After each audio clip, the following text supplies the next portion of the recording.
The smell of pound cake permeated the air as boisterous laughs tickled my ears. It wasn't unusual for the Hicks family to congregate in our home. In fact, most Sundays, we'd gather around the kitchen island after church service to enjoy some of the best home-cooked food ever. My love for cooking came from the frequent gatherings with my aunties, Mama, and Granny Janie. As I watched these women come together to gossip and create a meal to hug my soul, I couldn't help but want to create something like this when I grew up. There was hope for my sister Camille and me to create moments like this when we got to their age, God willing. Honey, butter the cornbread for me, baby. Make sure you get it all around the edges, too.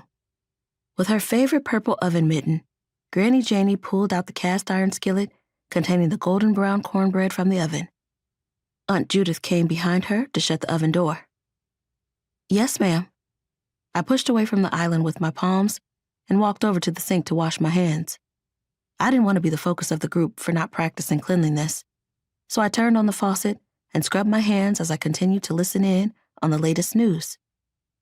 Did y'all see First Lady Lisa's hat today? Mama asked with a humorous glint in her eye. Child, she looked a damn... God doesn't like ugly. Don't y'all get to talking about that lady's church attire? Granny Janie eyed both women. I stifled my laughter as I shifted over to the hot skillet on the counter. The food smells so good, I commented as I grabbed a stick of Land O'Lakes. Mm-hmm, Granny Janie replied before she bumped her hip against mine.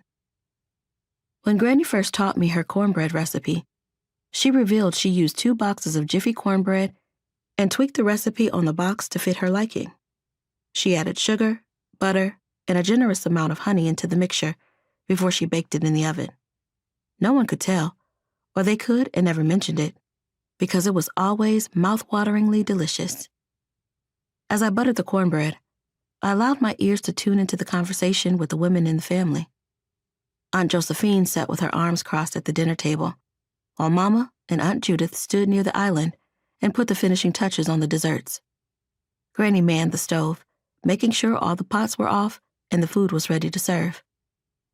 All of Granny's children were almost identical to the matriarch of the family. They all shared her golden brown skin, soft, curly hair, and wide hips. It was like she put her picture in a 3D printer that almost printed exact copies, but there was an issue with the printer adding or removing a feature. It's so sad to hear what happened to Deidre's nephew, Mama stated as she layered bananas, pudding, and cookies into a bowl to make banana pudding.